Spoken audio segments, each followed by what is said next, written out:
యేసుక్రీస్తు నామమున మీ అందరికీ నా వందనాలు. అలాగే వీడియో చూస్తున్న వారికి క్రీస్తు నామాన వందనాలు. మా యూట్యూబ్ ఛానల్ని సబ్స్క్రైబ్ చేసుకోండి, పక్కనే ఉన్న బెల్ బటన్ని ప్రెస్ చేయండి.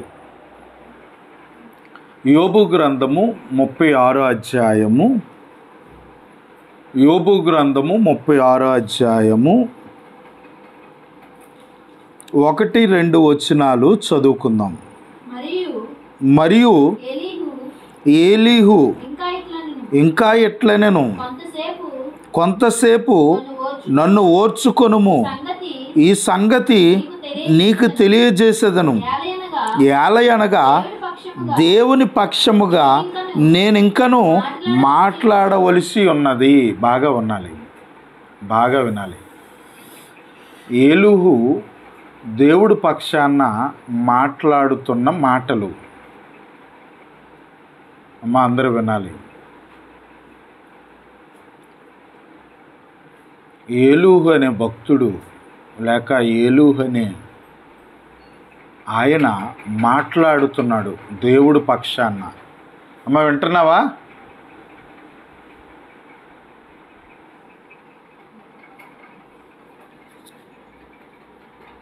ఐదో వచనము, యోబు గ్రంథము 36:5. ఆలోచించుము, దేవుడు బలవంతుడే గాని ఆయన దేవుడు బలవంతుడే గాని దేవుడు ఎవరిని తిరస్కరించడు. దేవుడు పక్షాన నిలవబడి ఏలీహు మాట్లాడుతున్నాడు దేవుడు గురించి. ఏమని మాట్లాడుతున్నాడంటే, దేవుడట బలవంతుడట. దేవుడు ఎవరు? బలవంతుడు.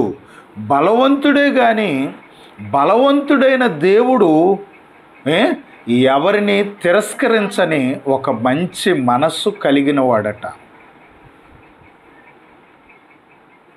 కొంతమంది బలవంతులైతే కొంతమందిని తిరస్కరిస్తారు. కానీ దేవుడిలో ఉన్న గొప్పతనం ఏంటంటే, దేవుడు బలవంతుడైన దేవుడు బలవంతుడే కాబట్టి అలాగని ఆయన ఎవరిని కూడా తిరస్కరించడు అని చెబుతూ యోబు గ్రంథం 36వ అధ్యాయము 11-12 వచనాలు ఒకసారి చదువుకుందాం. దేవుని పక్షాన ఏలీహు ఇంకా మాట్లాడుతున్నాడు. ఏమని మాట్లాడుతున్నాడంటే వారు ఆలకించి దేవుణ్ణి సేవించిన ఎడల తమకివ్వబడిన దినములను క్షేమముగాను తమ సంవత్సరములను సుఖముగాను వెళ్ళబుచ్చెదరు. దేవుడు గురించి ఆయన మాట్లాడుతూ ఇంకొక మాట ఏమంటున్నాడంటే, మనుషులు దేవుడు మాటలు ఆలకించి దేవుడిని సేవిస్తే, ఏ మనిషి అయితే దేవుడు మాటలు ఆలకించి దేవుడిని సేవిస్తారో వాళ్ళు దినాలు వాళ్ళ సంవత్సరాలు ఎలాగుంటాయని భక్తుడు చెప్తున్నాడంటే, వారు ఆలకించి దేవునిని సేవించిన ఎడల తమ దినములను సుఖంగాను క్షేమముగాను వారి సంవత్సరములను సుఖముగాను వెళ్ళబుచ్చెదురు. మన దినాలు మంచిగా క్షేమకరంగా ఉండాలంటే మనము దేవుడు మాటలు ఆలకించి దేవుడిని సేవించాలి.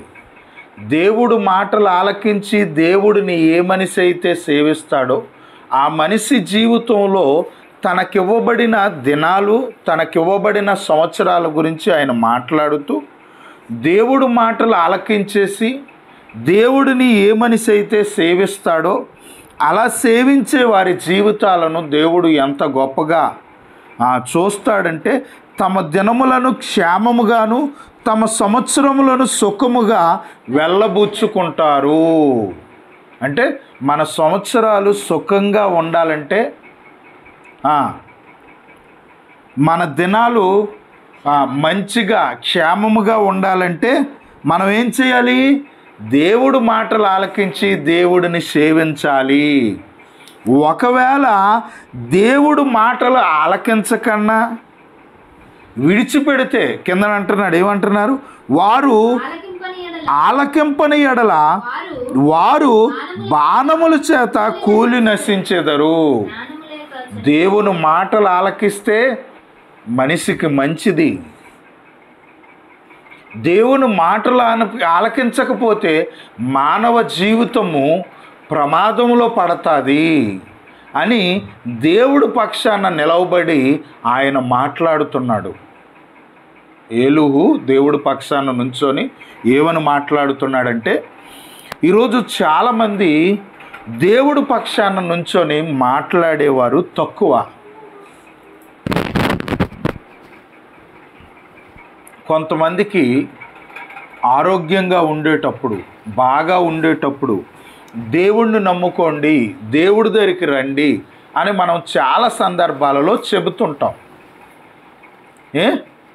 ఏవో కారణాలు చెప్పి దేవుడికి దూరం అయిపోతారు, దేవుళ్ళు ఎదగరు, దేవుడి మాటలు ఆలకించరు, దేవుడిని సేవించరు, దేవుడు చెప్పినట్టుగా బ్రతకరు.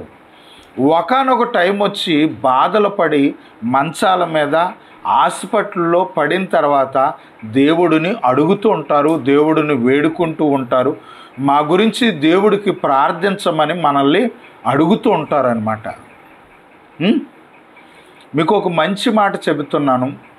దేవుడు పక్షాన నుంచొని భక్తుడు చెప్పిన మాట ఎంత చక్కని మాట అంటే, ఈయన చెబుతున్నాడంటే,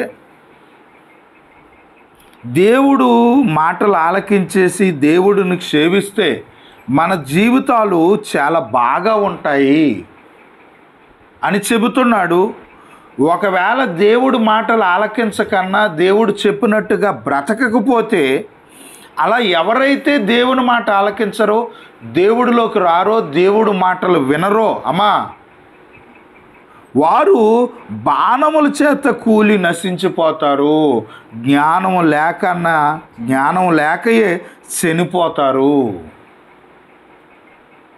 కాబట్టి ప్రియమైన దేవుని పిల్లలారా, ఏంటి దీపం ఉండగానే ఇల్లు చక్కబెట్టుకో అనే సామెత అనే మాట మనకు గుర్తుకు రావాలి. చేతులు కాలకు ముందే, చేతులు కాలిపోయిన తర్వాత ఆ ఆకులు పట్టుకుంటే ఏం ప్రయోజనం అనే ఒక మాట మనకు గుర్తుకు రావాలి. అంటే ఆరోగ్యంగా ఉండేటప్పుడు, బాగుండేటప్పుడే దేవుడు మాటలు మన దగ్గరికి రాగానే వాటిని తీసుకొని దేవుడు చెప్పినట్టుగా బ్రతకగలిగితే, నడవగలిగితే మన జీవితము చక్కగా ఉంటుంది. ఏంటి ఎక్కడండి? దావీదు గారు ఒక మంచి మాట అంటారు. దావీదు గారు ఒక మంచి మాట కీర్తనలో అంటారు.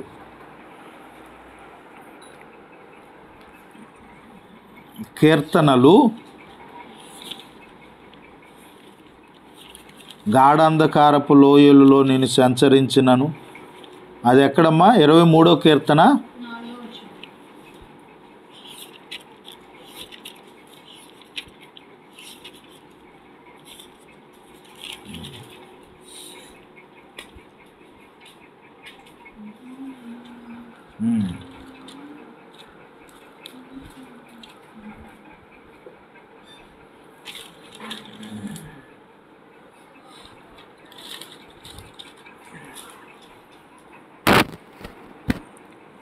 4వ. కీర్తనల గ్రంథం తెరవండి. కీర్తనలు 23వ అధ్యాయము,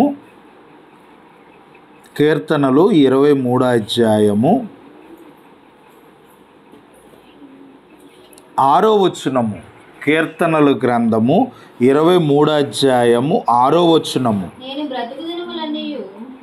ఈ కీర్తనకారుడైన దావీదు గారు అంటున్నారు, నేను బ్రతుకు దినాలు ఎన్నైతే ఉన్నాయో, నా బ్రతుకు దినములన్నీ కృపగాను క్షేమముగాను నా వెంట వస్తున్నాయి. అంటే మన బ్రతుకు దినాలన్నీ కూడా దేవుడు మనకిచ్చిన జీవితకాలం అంతా కృపగాను క్షేమముగాను మన వెంట రావాలంటే మన దినాలన్నీ మనతో ఎలా రావాలి? కృపగాను క్షేమముగాను. దేవుడు మనకిచ్చిన దినాలన్నీ కూడా మన వెంట కృపగాను క్షేమముగాను మన వెంట రావాలంటే, మన బ్రతుకు దినాలన్నీ రావాలంటే మనం ఏం చేయాలి? చిరకాలము యెహోవా మందిరములో నివాసము చేయాలి.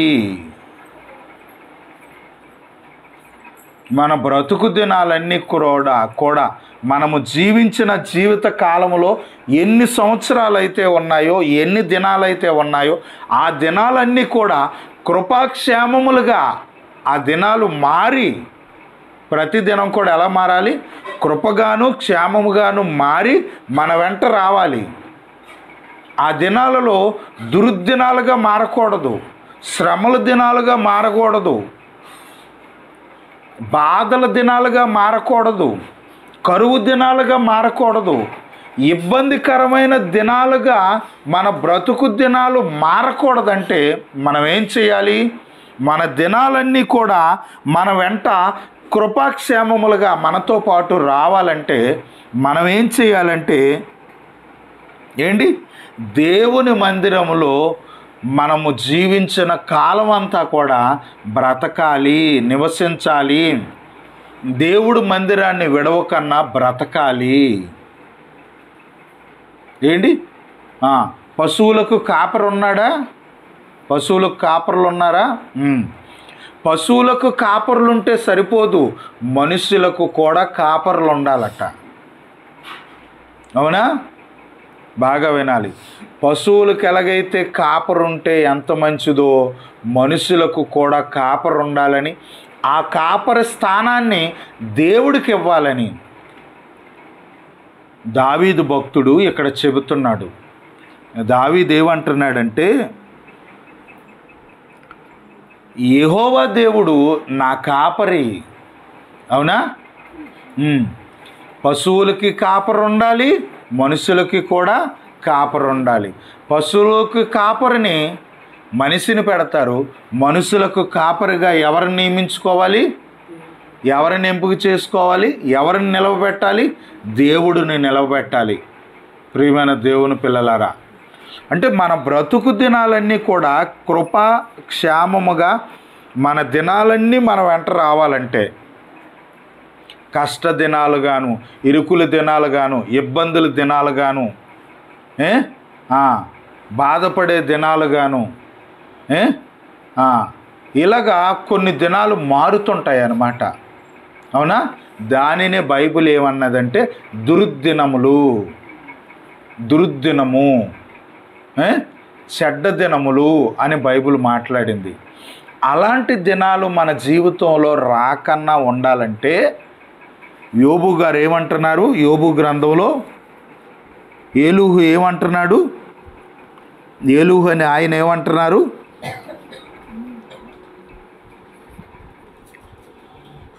వారు దేవుని మాటలు ఆలకించి దేవుణ్ణి సేవించిన ఎడల తమ దినములు క్షేమముగాను తమ సంవత్సరములు సుఖంగా వెళ్ళబుచ్చుదురు.